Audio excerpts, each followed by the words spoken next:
আসসালামু আলাইকুম সবাইকে নিউজ রুম ইউটিউব চ্যানেলটির পক্ষ থেকে স্বাগতম। আশা করছি আপনারা সবাই খুব ভালো আছেন। যারা যারা এমপিভুক্ত শিক্ষক এবং কর্মচারী রয়েছেন, বিশেষ করে স্কুল, কলেজ, মাদ্রাসা, কারিগরি মিলে যে সমস্ত প্রতিষ্ঠান রয়েছে এমপিভুক্ত বেসরকারি, এই সমস্ত এমপিভুক্ত শিক্ষক এবং কর্মচারীদের জুন মাসের বেতন সেটা কিন্তু অলরেডি ছাড় হয়ে গেছে। এবং কারা কারা এই প্রথম দফে বেতনগুলো পাবেন এবং যারা পাননি তাদের করণীয়কে এই ভিডিওতে আশা করি পুরো ভিডিওটি ক্লিয়ার করে দেবো। তাই বলবো যে ভিডিওটি অনেক গুরুত্বপূর্ণ, নাটনে সম্পূর্ণ দেখবেন। কারণ হচ্ছে এর আগে আমরা অনেক ভিডিও দিয়েছিলাম যে জুন মাসের বেতন নিয়ে, কিন্তু আপনারা আসলে সেই ভিডিওগুলি দেখেছেন, কিন্তু আসলে যেই ফাইনাল যে সিদ্ধান্ত সেটা কিন্তু জানতে পারেনি। আজকে ফাইনাল যে সিদ্ধান্তটা নিয়েছে শিক্ষক কর্মচারীদের জুন মাসের বেতন নিয়ে, সেটা কিন্তু এই ভিডিওতে আশা করি একবার ডিসকাসভাবে আলোচনা করব। সেটা হচ্ছে অবশেষে জুন মাসের বেতন পাচ্ছেন শিক্ষক কর্মচারী, এই শিরোনামে দেখেন দ্য ডেইলি ক্যাম্পাস পত্রিকা কিন্তু প্রকাশিত হয়েছে এইমাত্র, যে 9টা 28 কিন্তু প্রকাশিত হয়েছে 15 জুলাই 2025।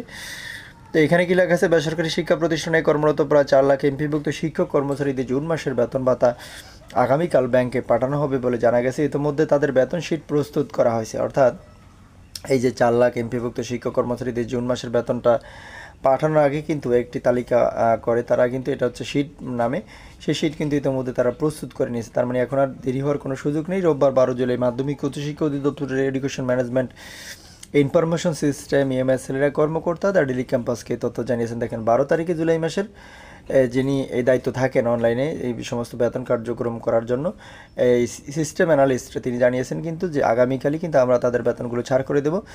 আমাদের সকল কার্যক্রম সম্পূর্ণ, তালিকা সকল কিছু করা সম্পূর্ণ হয়ে গেছে।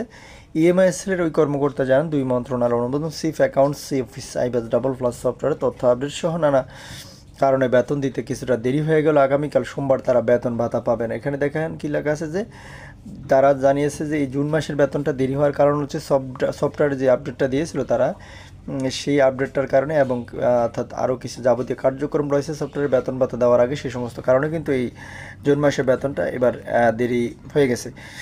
জানা গেছে সরকারি কর্মকর্তা কর্মচারী এফটির মাধ্যমে বেতন ভাতা পান, তবে বেসরকারি শিক্ষা প্রতিষ্ঠানে কর্মরত এমপিভুক্ত শিক্ষক কর্মচারীদের বেতন ভাতা সরকারি কোষাগার থেকে ছাড় হলো রাষ্ট্রত্ব 8টি ব্যাংকের মাধ্যমে অ্যানালগ পদ্ধতিতে ছাড় হয়ে, অর্থাৎ তুলতে শিক্ষকদের নানান ভোগান্তিতে পড়তে হতো। অর্থাৎ আগে যে অ্যানালগ পদ্ধতিতে আপনারা বেতন ভাতা দেওয়া হতো, সেই বেতন ভাতা দিলে কিন্তু আপনারা হাতে অর্থাৎ 10-12 দিন সময় লেগে যেত, কিন্তু এখন দেখেন ইএফটির মাধ্যমে আপনাদেরকে সরকারি কর্মকর্তা কর্মচারীর মধ্যে হতো বেতন ভাতাগুলো কিন্তু দিচ্ছে। কিন্তু জুন মাসের বেতনটি হয়তো বা অবিলম্বে কোনো কারণে দেরি হয়েছে, সফটওয়্যার আপডেটজনিত কারণে। সামনের দিকে আশা করি এরকমই সমস্যাটা হবে না।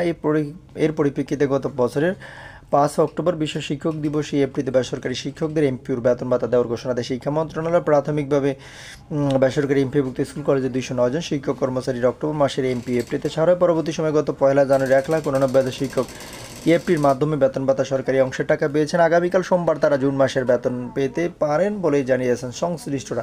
তা আশা করি বুঝতে পেরেছেন। পরবর্তী নিউজ দেখার আমন্ত্রণ রইল। আসসালামু আলাইকুম।